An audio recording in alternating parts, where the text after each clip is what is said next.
Often while working in ZBrush, you're going to raise and lower the resolution of your model. Let's take a look at how we can do that.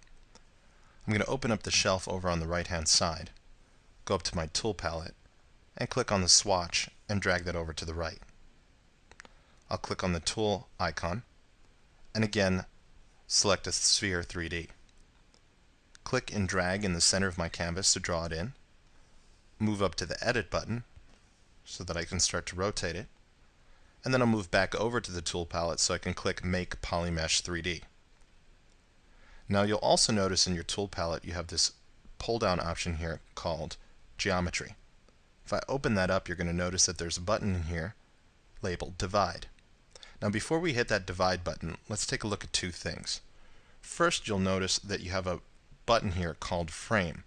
This Frame button will turn on the wireframe for the current object or tool that you're working with. This gives you a better understanding of the poly count so that we can see the actual polygons on the surface. Next, let's see how many polygons we're actually working with. If you go up to your tool icon and just let your cursor hover, you'll notice that you get the amount of polygons right here. So currently I'm working with 8,192 polygons. Let's scroll back down to where it says Geometry. Now I'm going to hit this Divide button. When I hit the Divide button, it basically multiplies everything by 4. I'm going to turn off wireframe.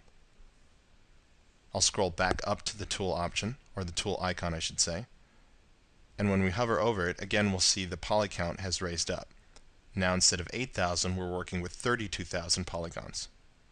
This way we can do much finer sculpting as we work. So as you work, you might stretch your model out so far that you start to see the polygons again, and you're going to want to soften that up by dividing. So you can see this is quite stretched out. Again, I'm going to hit Divide. Now you'll notice I'm at subdivision level 3. I'm going to divide again, and then one more time. Let's check our poly count. Again, I'll hover over the tool icon, and now you notice I'm working with over 2 million polygons. What's very interesting about dividing your model inside ZBrush is that you can do sculpting, scroll back down with this slider back to a lower resolution, do some additional sculpting on a lower level, and then scroll back up.